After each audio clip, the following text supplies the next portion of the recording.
Angel Marie Sawyer stood in her bedroom mirror, carefully pressing the kitchen knife's edge against her forehead until blood trickled down.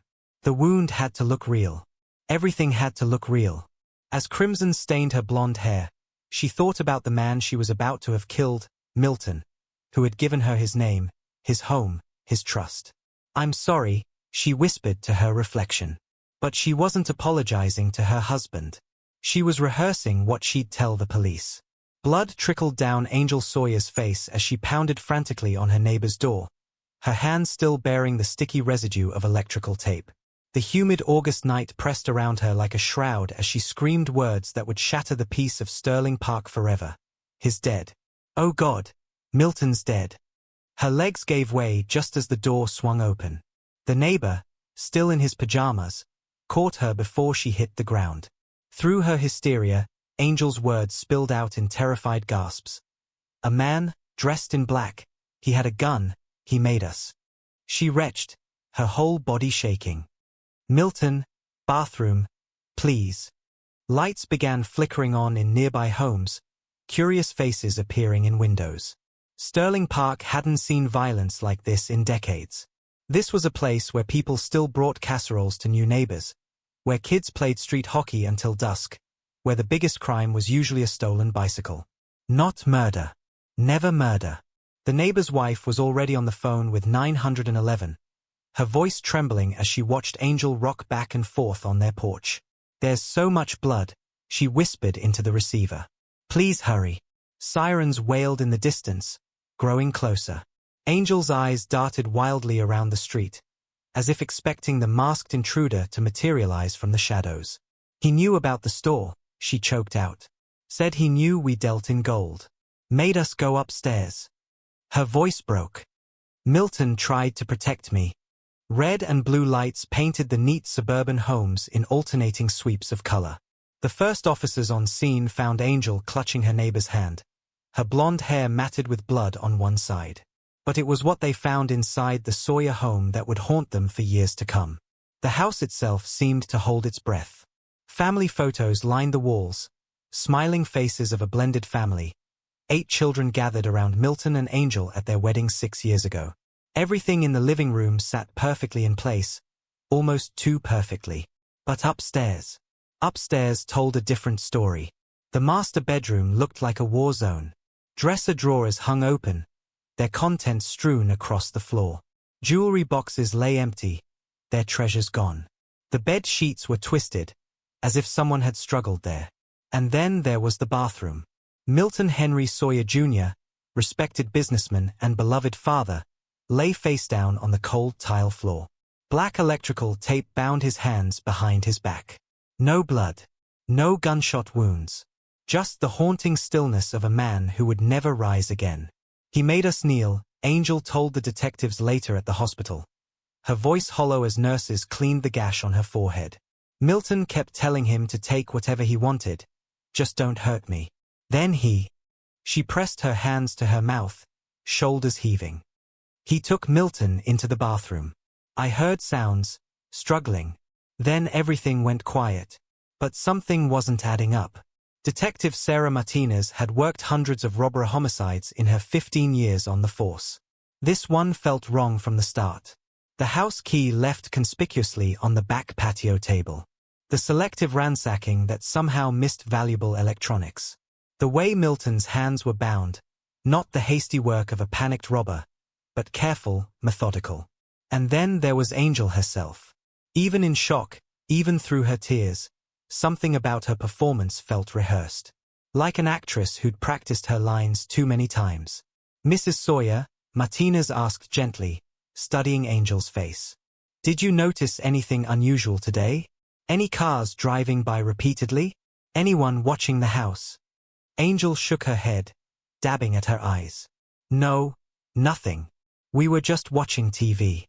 Milton was. Fresh sobs racked her body. Who would do this? Who would hurt him like this? The answer to that question would prove far more twisted than anyone could imagine. As dawn broke over Sterling Park, Virginia, investigators had no way of knowing they were standing at the edge of a story that would unravel everything they thought they knew about love, betrayal, and the masks people wear. They didn't know about the affair with the religious therapist. They hadn't discovered the secret phones, or the biblical messages passing between lovers plotting murder. They couldn't see how a simple dry needling treatment for a car accident would spiral into an obsession that would end in death. All they had was a grieving widow, a dead businessman, and a crime scene that felt more like a stage set. But sometimes the most dangerous performances are the ones that look perfect at first glance. Milton Sawyer's murder was about to expose the darkness that can hide behind suburban smiles, and prove that the most deadly weapon isn't always a gun or a knife. Sometimes, it's love gone wrong. Every small town has its success stories, the ones people point to and say, "That's the American dream right there." In Sterling Park, Virginia, Milton and Angel Sawyer were that story, at least on the surface. A thriving antique business, a beautifully blended family, a couple that seemed to have it all figured out. But like the precious antiques Milton dealt in, sometimes the most perfectly polished surfaces hide the deepest cracks. Milton Henry Sawyer Jr. discovered his passion early in life, wandering the flea markets of North Carolina with wide-eyed wonder. Born in 1963 to Doris and Henry Sawyer, young Milton would spend hours examining old coins, vintage toys, and weathered furniture, seeing value where others saw only junk. His siblings, 3 brothers, 1 sister, and a stepbrother, never quite understood his fascination with the past. Milton could look at an old table and tell you its whole history. His sister would later tell investigators. He didn't just see objects. He saw stories. That eye for hidden value served him well. After graduating from the University of North Carolina with degrees in mathematics and computer science, Milton spent his early career managing university data systems. But the antiseptic world of computers couldn't compete with his true passion. In his early 30s, he took a leap of faith, opening the Hunter of Treasures, an antique shop, pawnbroker, and gold-buying business that quickly became Sterling Park's go-to destination for collectors. His first marriage brought 3 children, and a relationship outside his marriage added a 4th. When that union ended, it did so amicably, a pattern of level-headedness that characterized Milton's approach to life. He was, by all accounts, a steady man who built things to last. Angel Marie Wilson's path to Sterling Park took more turbulent turns. Born in 1973, she married young to a man named Kessinger. Together they had 4 children, Michaela and Victoria, Aaron and Benjamin. But somewhere along the way, that first attempt at family life began to crumble. By 2011, Angel was navigating single motherhood and divorce proceedings, juggling the needs of 4 children with her own search for stability. She had no way of knowing that a routine school drop-off would change everything. Sterling Park Elementary's morning drop-off line was chaos as usual that fall morning in 2011. Angel was running late, hurrying her children toward the entrance when she quite literally bumped into Milton Sawyer, who was shepherding his own brood through the double doors. "Sorry," they both said at once, then laughed at the synchronicity. Their eyes met. Later, they would each describe that moment differently, Milton calling it comfortable, Angel describing it as electric. Whatever sparked between them that morning, it was enough to make Milton linger at pickup time, hoping to see her again. They began talking in the school parking lot, conversations stretching longer each day. Milton was drawn to Angel's vivacity, the way she could light up a room. Angel found herself attracted to Milton's stability, his quiet confidence, the success he'd built from passion. Their courtship moved swiftly. By 2012, they were married, merging their families into a household of 9. The local paper ran a feature about them. The antique dealer who found his greatest treasure in a school parking lot. The single mother who found her second chance at happiness. Angel threw herself into Milton's business with characteristic enthusiasm. The store was rebranded as the Hunter of Treasures, Milton and Angel Sawyer, but the changes went far deeper than the name. She reorganized displays, modernized pricing strategies, and brought a fresh energy to the operation. She had an eye for what would sell, a former employee would later recall. Milton knew the history and value, but Angel knew what would catch a customer's eye. The business flourished. Their home, a spacious 2-story in one of Sterling Park's better neighborhoods, became a gathering place for their expanded family. Sunday dinners regularly hosted all 7 children, filling the house with laughter and the controlled chaos that comes with bringing teenagers together. From the outside, the Sawyers seemed to have mastered the art of blending families. The children got along well enough, united by their parents' obvious happiness. Milton and Angel worked side by side in the store, went to church together, hosted barbecues for neighbors. They became fixtures in the community, the kind of couple others looked up to. They were always together. Their next-door neighbor would later tell police. Milton doted on her. Whatever Angel wanted, Angel got. As the years passed, the older children began leaving for college or starting their own lives. By 2017, only 2 daughters remained at home. The Sawyers had settled into a comfortable routine. Morning coffee together, days at the store, quiet evenings watching television. They had built what seemed to be the perfect life. But perfection, as any antique dealer knows, often comes at a price. Perhaps the first crack appeared when Angel had that minor car accident in 2017. The one that sent her seeking treatment for persistent pain. Or maybe the fissures were there all along, hidden beneath the polished veneer of their picture-perfect life. Milton's sister would later tell investigators something that haunted them. Milton collected broken things his whole life. He loved fixing them, making them whole again. Maybe that's what drew him to Angel. Maybe he thought he could fix her too. The truth was, no one really knew what went on behind the Sawyers' carefully maintained facade. Not until it was too late. Not until a midnight in August 2018, when blood and betrayal would shatter the perfect family picture they'd spent 6 years creating. Like many of the antiques in Milton's shop, their marriage looked flawless from a distance. But up close, in the right light, you could see the repairs, the careful covering of flaws, the places where things had been broken and put back together. The question investigators would soon face was, which cracks had been there all along, and which ones had been deliberately made to look like accidents? The answer would prove more twisted than anyone could have imagined. Pain changes everything. For Angel Sawyer, it started with a fender bender so minor she didn't even call the police. Just a quick exchange of insurance information in a grocery store parking lot. A few dents to repair. Nothing that should have altered the course of multiple lives.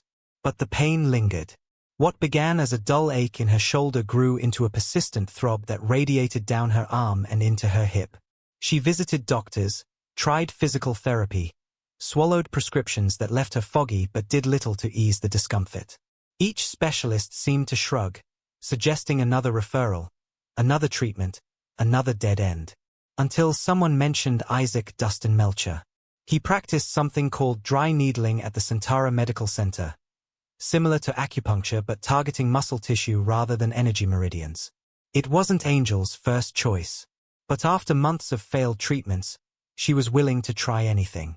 The first session seemed ordinary enough. Isaac was professional, methodical, his manner tinged with the quiet certainty of a man secure in his faith and his work. He asked about her accident, her symptoms, her medical history. As he inserted the thin needles into her shoulder, they talked about general things. The weather, local events, nothing that would raise any red flags. But Angel had always been good at reading people. And in Isaac, married, religious, devoted to his practice, she sensed something she could use. "It's nice," she said during their third session, "to have someone really listen." The comment hung in the air, an invitation wrapped in vulnerability. Isaac, placing another needle, asked what she meant. That's when the first tears came. "Milton." She started, then stopped, as if catching herself. "Never mind. I shouldn't." Isaac, trained to help people in pain, couldn't help but ask, "Is everything okay at home?" The floodgates opened. Over the next several sessions, Angel painted a portrait of her marriage that bore little resemblance to the happy facade Sterling Park knew. She described a controlling husband who monitored her every move, who wouldn't let her go to church alone because other men might look at her. Through carefully timed sobs, she revealed how Milton showed no physical interest in her anymore. "I could walk around naked," she confided during one session, watching Isaac's face carefully, "and he wouldn't even glance my way." Isaac tried to maintain professional distance. He was, after all, a married man with 3 young children, a respected member of his church. But Angel knew how to chip away at defenses. Each session became more personal, more intimate. She asked about his life, his marriage, his faith, then used that information to draw him closer. The turning point came in December 2017. Angel had his number, officially for appointment scheduling. Late one night, she sent him a message. "I have something I want to show you." The photo that followed showed Angel in a jacuzzi, the image carefully suggestive without being explicit. Isaac knew he should report it, delete it, end her treatment. Instead, he stared at his phone until the screen went dark. "I'm sorry," Angel messaged minutes later. "I shouldn't have.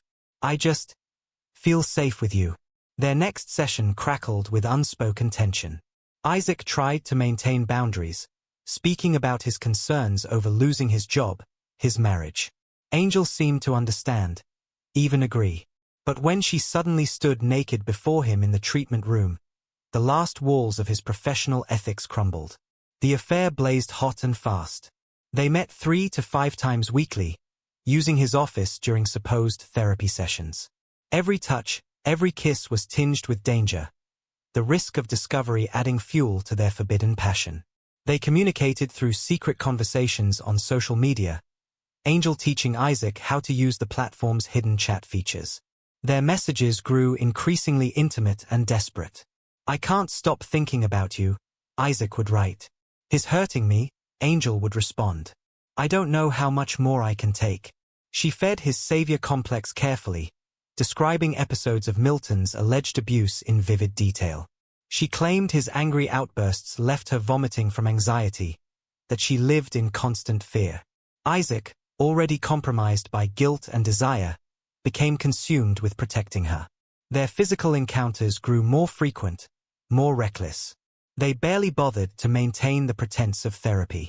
Angel would arrive for her appointments wearing increasingly provocative clothing, leaving Isaac distracted and aroused long after she left. Milton began to suspect something was wrong. The appointments seemed too frequent, lasted too long. Angel countered his questions with accusations of paranoia, turning his suspicions back on him. "See," she would tell Isaac later, tears flowing. "He's getting dangerous. He knows something's going on." The messages between lovers took on a darker tone. They discussed ways Angel could escape her marriage, scenarios that grew increasingly extreme. Isaac, caught in a web of passion and manipulation, found himself considering things that would have horrified him just months before. By spring 2018, their affair had become an obsession. Isaac thought about Angel constantly, neglecting his practice, his family, his faith. Every message from her sent his heart racing. Every story of Milton's alleged abuse fed his growing hatred for a man he barely knew. They developed elaborate systems for communication. Burner phones, secret email accounts, biblical verses that contained coded messages about their love and plans. Angel knew exactly how to keep him hooked, alternating between passionate declarations of love and tearful fears for her safety. "I don't know what he'll do if he finds out," she would whisper during their encounters. "Sometimes I think the only way I'll ever be free is if something happens to him." Isaac, the religious man who had once counseled others about morality, found himself nodding. The transformation was complete, from respected therapist to compromised lover to something far more dangerous. Neither of them could have predicted how it would end. Or perhaps Angel could, because she was writing the script all along. The affair that began with a car accident and a search for pain relief would ultimately lead to a different kind of pain. One that would destroy multiple families and end in murder. But on those heated afternoons in Isaac's office, with the blinds drawn and professional boundaries shattered, that fatal ending still seemed far away. They were still playing their parts, the damsel in distress and her would-be savior, in a tragedy of their own making. The question investigators would later ask themselves was, at what point did their passionate affair turn into a conspiracy to commit murder? And how had a respected therapist fallen so completely under the spell of a patient that he would ultimately trade his freedom, his family, and his faith for her lies? The answers lay buried in thousands of secret messages, in the testimony of shattered families, and in the careful manipulation of a woman who knew exactly how to turn love into a weapon. Secrets have weight. By spring 2018, That weight was crushing everyone involved in the deadly triangle of Milton, Angel, and Isaac. What had started as furtive glances and hidden messages was spiraling into something darker, more dangerous. And Milton Sawyer could feel it. The changes in his wife were subtle at first. Phone calls that ended abruptly when he entered the room. A password suddenly added to her phone. Too many therapy appointments for pain that never seemed to improve. But Milton had built his career on noticing details others missed. And these details painted a disturbing picture. Something's wrong, he confided to his sister over coffee one morning. Angel's different. Distant. When I ask about her therapy, she gets defensive. Maybe I'm paranoid. But he wasn't paranoid. The confrontations began small. Questions about her whereabouts, about the length of her therapy sessions. Angel turned each accusation back on him masterfully, painting him as controlling, suspicious, unstable. After each argument, she would run to Isaac, feeding his protective instincts with tales of Milton's increasing aggression. Then came Memorial Day weekend at Janet's Pier. The massive 30,000-square-foot fishing platform should have been big enough for two families to avoid each other. But fate, or perhaps something more deliberate, brought them face to face. Milton's eyes narrowed as he recognized his wife's therapist among the holiday crowd. Isaac stood frozen, his own wife and children beside him, as Angel pretended casual surprise at the encounter. Of all the places, Milton muttered, loud enough for Isaac to hear.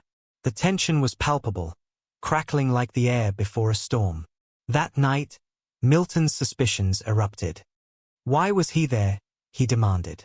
What are the odds, Angel? The same pier, the same day. Angel played her part perfectly, tears flowing as she accused him of paranoid delusions. But the encounter had shaken her too. The next morning, one of her daughters, whether out of concern or suspicion, made a call that would raise the stakes dramatically. The call went to Isaac's supervisor at Centara Medical Center. My stepfather is asking questions, she warned. He's talking about coming down there, confronting Dr. Melcher about an inappropriate relationship with my mother. The supervisor contacted Elizabeth City Police. Officers were dispatched to warn Milton away from the medical center, turning a private suspicion into official record.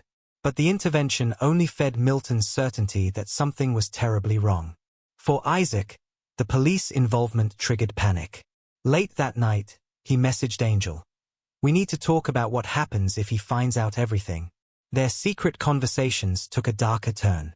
What had been vague discussions about escaping Milton's abuse became specific plans for permanent solutions.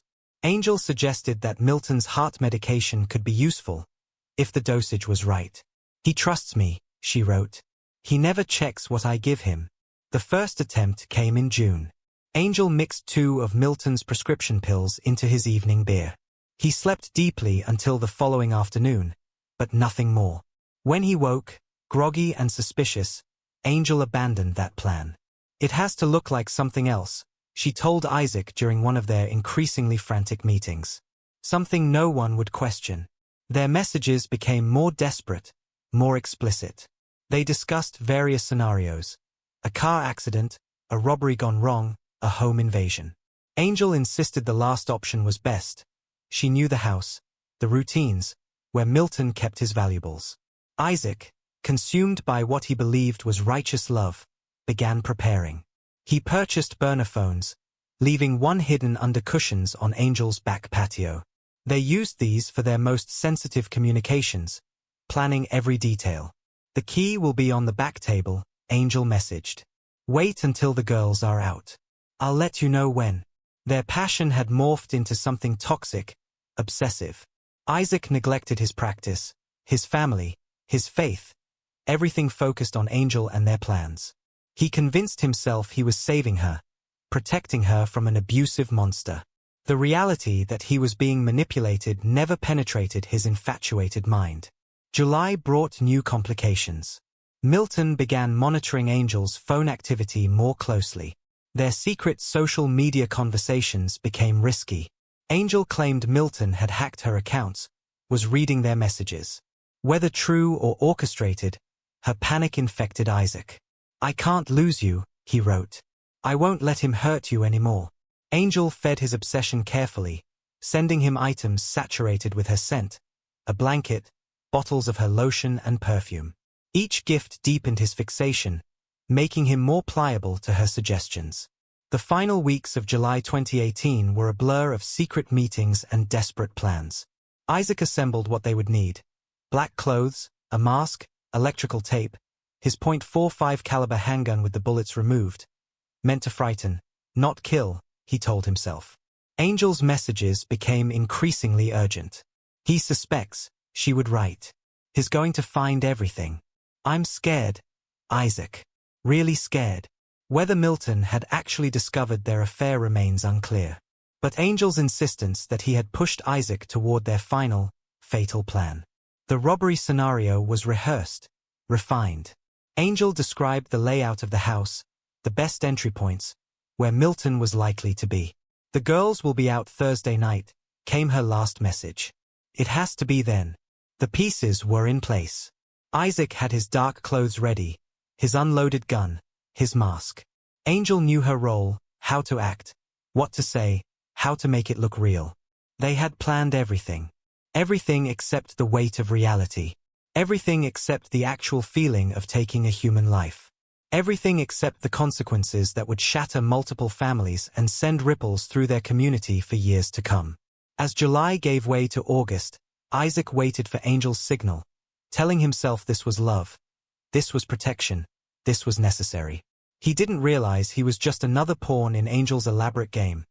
Another piece to be sacrificed in her pursuit of what? Freedom? Money? The dark thrill of manipulation? The answer to that question would haunt investigators, families, and the community of Sterling Park for years to come. But on those last days of July 2018, as Isaac checked his burner phone obsessively and Angel played the perfect wife, the true horror of what they had planned was still just words on a screen, just theoretical scenarios. Soon, theory would become bloody reality. Soon, the weight of their secrets would crush everything in its path. Soon, a man who had built his life around finding beauty in broken things would become the most broken thing of all. And Angel would be there to witness it, just as she had planned all along. The descent from respected professionals to conspirators in murder was complete. All that remained was the act itself, and the desperate attempt to make it look like something it wasn't. Sterling Park was about to learn that the most dangerous predators don't look like monsters. Sometimes they look like a beautiful woman in pain. Sometimes they look like a concerned therapist trying to help. And sometimes, the most carefully planned crimes are the ones that fall apart the fastest. The stage was set. The players knew their parts. And in a quiet suburban home, Milton Sawyer went about his daily routine, unaware that he was living his final days, betrayed by the woman he had tried to build a perfect life with, and the man who had promised to help heal her pain. The last day of Milton Sawyer's life began like any other. He opened his antique shop at 9 a.m. sharp, studied auction catalogs over lunch, and closed up at 6 p.m. The security cameras caught him leaving, a tall man of 55 with graying hair, carrying his usual leather briefcase. He had no way of knowing he would never return. That evening, Milton and Angel settled into their usual routine. She prepared dinner while he checked inventory reports. They ate together, watched TV in their bedroom. Everything seemed normal. But Angel was watching the clock. She knew their daughters would be out that night, staying with friends. She knew Isaac was waiting for her signal. What Milton didn't know was that every ordinary moment was another step toward his death. The plan had been refined over weeks of secret messages. Angel had drawn Isaac a mental map of the house, described every creak in every floorboard, detailed Milton's habits and movements. But plans, as they would soon discover, rarely survive contact with reality. At 11:45 p.m., Isaac parked 3 blocks away, his heart hammering. In his black duffel bag, dark clothes, a mask, his unloaded .45 caliber handgun, electrical tape, and small bottles of alcohol he'd brought to steady his nerves. He'd removed the bullets from the gun, telling himself this was just to scare Milton, not to kill him.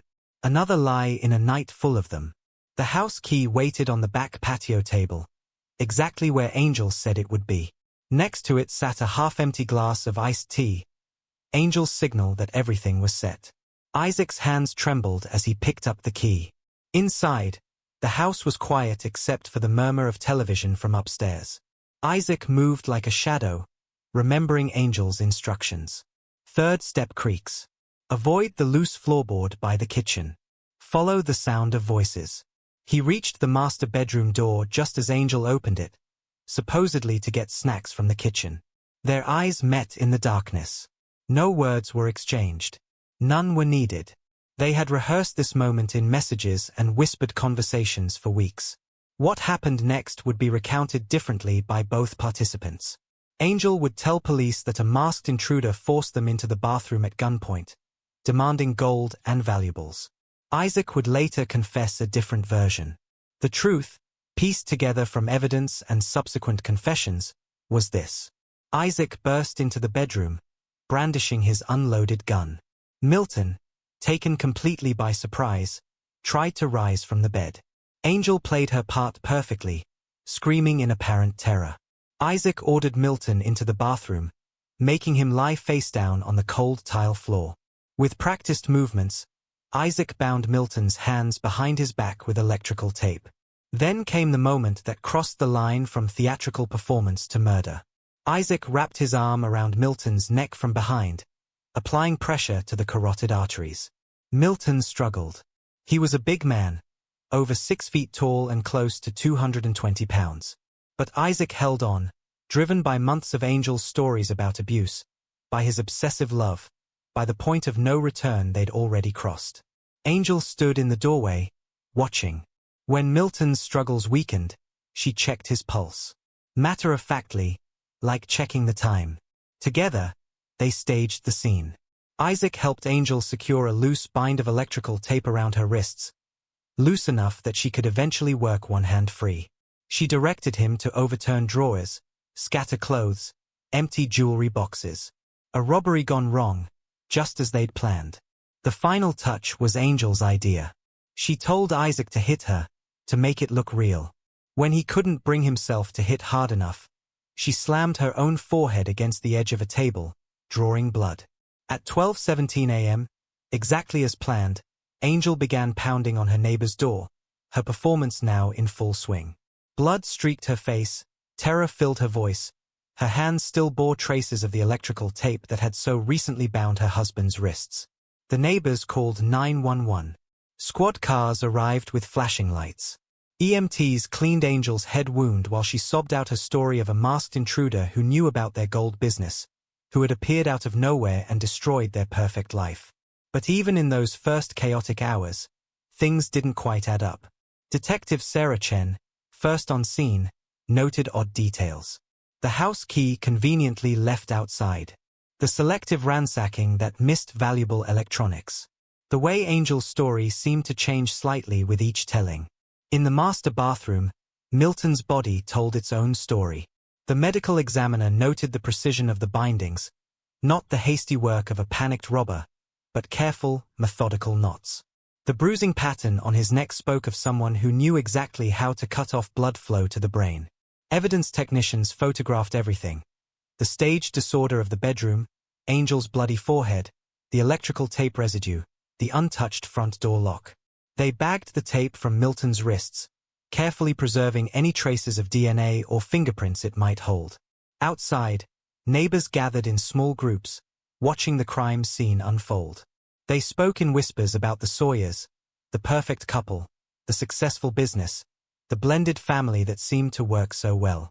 No one mentioned the rumors of Angel's too frequent therapy sessions, or Milton's growing suspicions. Angel maintained her performance throughout the night. She answered questions between sobs at the hospital, playing the traumatized widow perfectly. Perhaps too perfectly, as Detective Chen would later note in her report. Mrs. Sawyer's emotions seemed to switch on and off, Chen wrote. She would be hysterical one moment, then completely composed the next, especially when providing specific details about the intruder.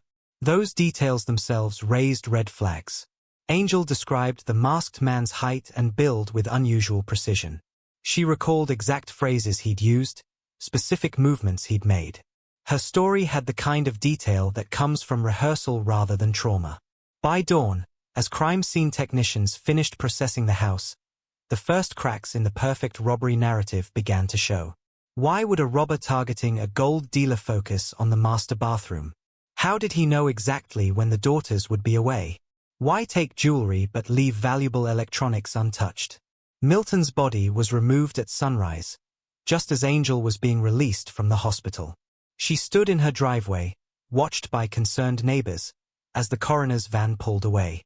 If anyone had looked closely, they might have seen something like satisfaction flash across her face. But Isaac, hiding in his own home across town, was falling apart. The reality of what they'd done was setting in. He hadn't slept, couldn't eat, couldn't shake the feeling of Milton's struggles weakening under his arm. This wasn't the clean, simple solution Angel had promised. This was murder, and its weight was crushing him. He didn't know that Angel was already laying groundwork to protect herself. In her initial police statement, she mentioned that her obsessed therapist had been harassing her, that Milton had been concerned about him. She was building her defense before anyone even knew she needed one. The murder of Milton Sawyer would be solved not by a single smoking gun, but by a constellation of small inconsistencies. The careful staging would unravel thread by thread. The perfect performance would show its seams. But in those first hours after the killing, as Angel played the grieving widow and Isaac huddled in his guilt, they might have thought they'd pulled it off. They might have believed their careful planning had created the perfect crime. They were wrong. The very precision of their plan would help destroy them. Sometimes the most damning evidence isn't what's left behind, but what's too perfect to be real. And in Sterling Park, as day broke over the crime scene tape and concerned neighbors, the investigation that would expose their deadly conspiracy was already beginning. Milton Sawyer's murder would prove what detectives know all too well. There's no such thing as a perfect crime, only perfect mistakes. Lies, like bodies, leave traces. As Sterling Park's detectives began unraveling the threads of Milton Sawyer's murder, those traces started forming a pattern, one that pointed away from a random robbery and towards something far more calculated. The first red flag was that house key, sitting in plain view on the patio table. No professional thief would accidentally stumble upon such convenient access. The front door hadn't even been tested. The intruder had gone straight to the back, straight to that key, like someone who knew it would be there. Angel had an explanation ready. "We have so many kids coming and going," she told detectives. "They kept losing their keys, so we started leaving one out." A reasonable answer, but like many parts of her story, it felt rehearsed. Then came the autopsy results. Milton hadn't died from random violence. He'd been killed by someone who knew exactly how to cut off blood flow to the brain. The electrical tape bindings showed precision, not panic. The crime scene told a story of methodical execution rather than chaotic robbery. Angel tried to redirect suspicions, dropping a name. Dylan, a sketchy character who'd occasionally sold questionable items at their shop. "He knew about our business," she suggested. "He knew we dealt in gold." But Dylan proved to be a dead end. He was already in custody on unrelated charges the night of the murder. It was just the first of Angel's stories to unravel. The breakthrough came from an unexpected source, Milton's own son. During questioning, he mentioned heated arguments between his father and Angel about her therapist, a man named Isaac Melcher. The name set off immediate alarms. When detectives interviewed Angel about Isaac, her response was too ready, too detailed. "Oh, he was my therapist. But then he started harassing me," she claimed. "He would write using different names, trying to get me to respond. I had to block him." Investigators pulled Isaac's records. His practice focused on dry needling therapy, but Angel's visits far exceeded normal treatment patterns. 3 to 5 sessions weekly, often running long, spanning months with no documented improvement. When detectives approached Isaac, his reactions spoke volumes. He denied any inappropriate relationship with Angel, but when asked to voluntarily turn over his phone, he claimed an oddly convenient accident. "I spilled water on it," he said. "It was ruined. I had to throw it away." He claimed he'd bought a new one the night of the murder at a convenience store, but the store had no record of the sale, no security footage of his visit. Meanwhile, Angel handed over her phone, supposedly to show threatening messages from Isaac. But before detectives could properly examine it, she grabbed it back and deleted messages right in front of them. A move that transformed her from grieving widow to prime suspect. Isaac's conscience, however, was cracking under the weight of guilt. He fled to Oregon, supposedly to visit his mother. In reality, he needed to confess. The truth poured out first to his mother, then to his wife Darling, and finally to his pastor, Eugene Louis Casimir. It was Louis who made the crucial decision to contact investigators. What followed was a masterpiece of investigative technique. With Louis's cooperation, detectives arranged a recorded call between the pastor and Isaac, using a secure calling app. Isaac, believing he was having a private conversation with his spiritual advisor, revealed everything. "Why didn't Angel just divorce Milton?" Louis asked. "She believed he would kill her if she tried to leave," Isaac replied. "I couldn't let that happen. I had to protect her." He spoke of their affair, their secret communications, their careful planning. Most damning of all, he revealed that Angel knew far more than she claimed but stayed quiet to avoid conspiracy charges. The investigation uncovered their elaborate communication systems, burner phones, secret social media conversations, even biblical verses used as code. A phone Isaac had left under Angel's patio cushions. A bag containing her lotion, perfume, and a blanket, tokens she'd given him to feed his obsession. Angel's interrogations became a study in shifting stories. First, she knew nothing. Then she recognized Isaac during the attack but was too afraid to say so. Finally, she admitted to the affair but claimed Isaac had threatened her family if she didn't cooperate. The evidence mounted, Angel's careful arrangements ensuring her daughters would be away that night. The precisely placed key. Her self-inflicted head wound to make the scene more convincing.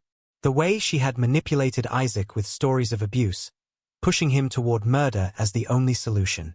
Isaac's final confession to police in October 2020 provided the last pieces. He gave them the mementos Angel had given him, the jewelry taken during the staged robbery.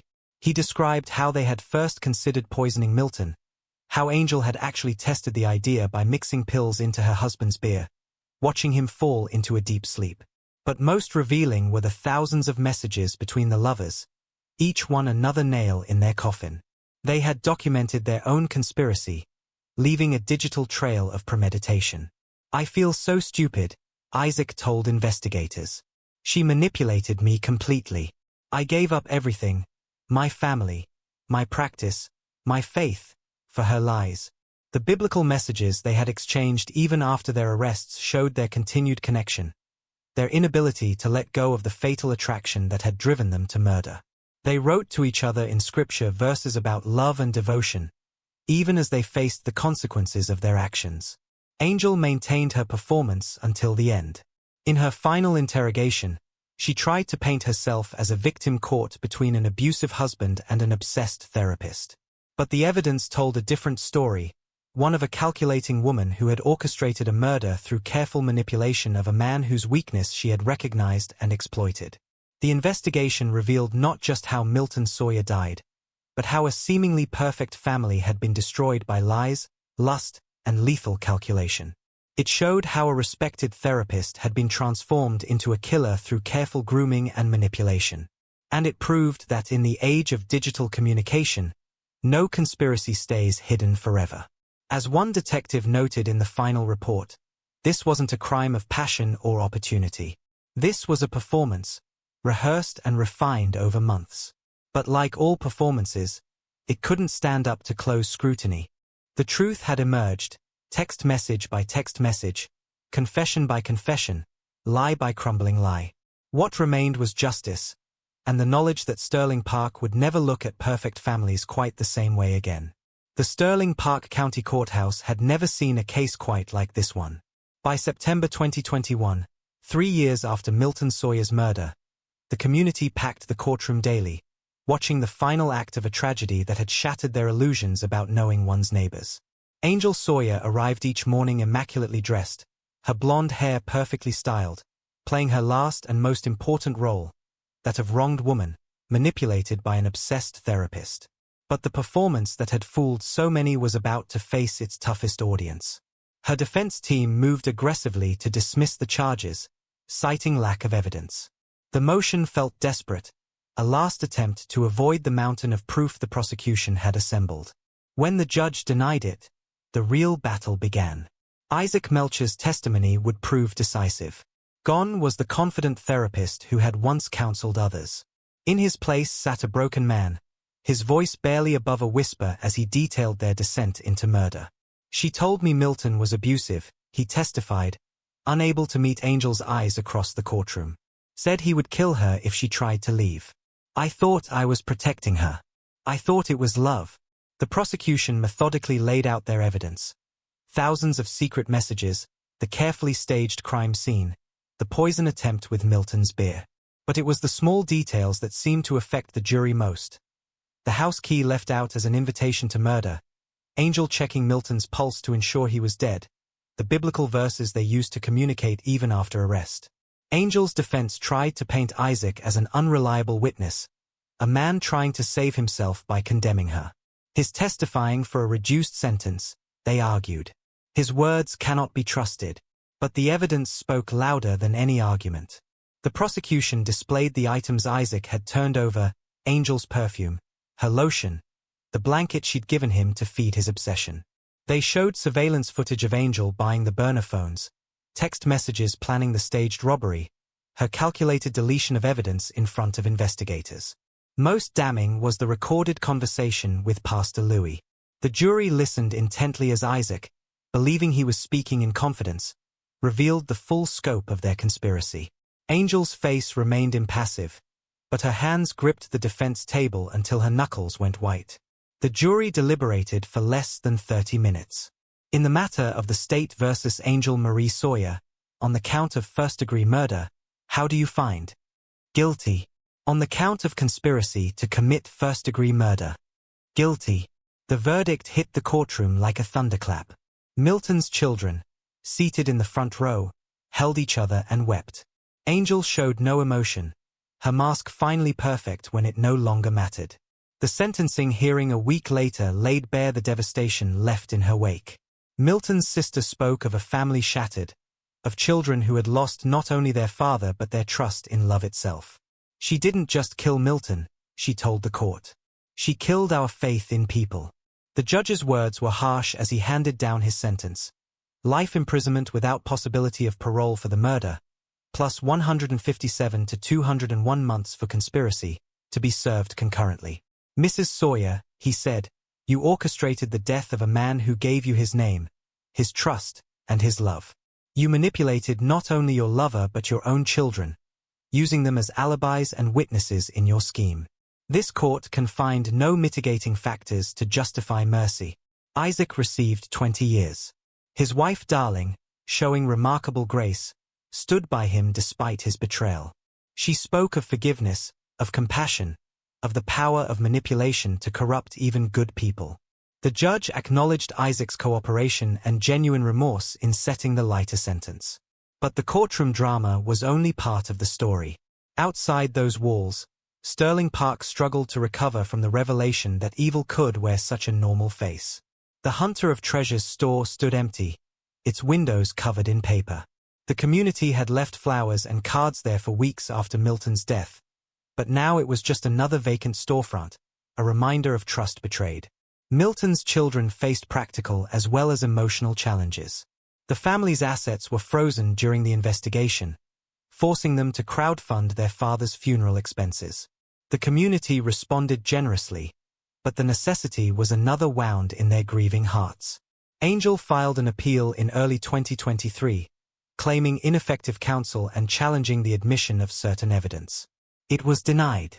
She retains the right to pursue further appeals, but legal experts give her little chance of success. The evidence of her guilt is simply too overwhelming. The case left lasting scars on the justice system itself. Procedures for handling domestic violence claims were reviewed and strengthened. Medical practices implemented stricter protocols for monitoring therapeutic relationships. Even social media platforms updated their policies on secret messaging features. Perhaps the most profound impact was on the community's understanding of evil. Milton's brothers summed it up best in their police interviews, describing Angel as a narcissist who demanded constant attention, whom Milton showered with gifts trying to keep happy. But no amount of gifts could fill the void that drove her to murder. The case became a study in manipulation patterns. Angel had recognized vulnerability in Isaac, his religious faith, his desire to help others, his susceptibility to flattery, and exploited each weakness methodically. She built his obsession piece by piece, feeding him just enough truth to make her lies believable, pushing him gradually toward the unthinkable. Psychologists who studied the case noted classic patterns of coercive control, but with a twist. Angel had portrayed herself as a victim of such control while actively using those same techniques to manipulate Isaac. She had weaponized the very dynamics she claimed to fear. The digital trail they left became a cautionary tale in police training. Their messages revealed how a murder plot evolves, how conspirators convince themselves of their own righteousness, how passion can blind people to the magnitude of their crimes. Today, the Sawyer case is required reading in criminal justice courses. It demonstrates how modern investigations must navigate both physical and digital evidence, how social media can both conceal and expose crimes, and how the most dangerous predators often hide behind masks of normalcy. Milton's legacy lives on in unexpected ways. His children established a foundation in his name, helping families affected by domestic violence and betrayal. The antique shops building was eventually converted into a community center, turning a site of tragedy into one of healing. As for Angel and Isaac, they serve their sentences in separate facilities, their biblical messages finally silenced. Isaac has expressed genuine remorse, participating in prison ministry and speaking to other inmates about the dangers of manipulation. Angel maintains her innocence, still playing the role of wronged woman, though her audience now consists only of prison staff and fellow inmates. The case files in Sterling Park's police department are marked closed, but the questions they raise remain hauntingly open. How well do we really know those we love? What masks do they wear? And how thin is the line between passion and obsession, between love and manipulation, between loyalty and complicity? Perhaps that's the final lesson of the Sawyer case, that evil rarely announces itself with fanfare. It slips in through unlocked doors, wears familiar faces, speaks words of love. And sometimes, the most dangerous predators are the ones we invite into our homes, our hearts, and our lives. Sterling Park has changed. People still leave doors unlocked, children still play in the streets, but there's awareness now, a recognition that perfect facades can hide perfect lies. Milton Sawyer's death taught them that the most dangerous wolves don't howl at the door. Sometimes, they sleep beside you.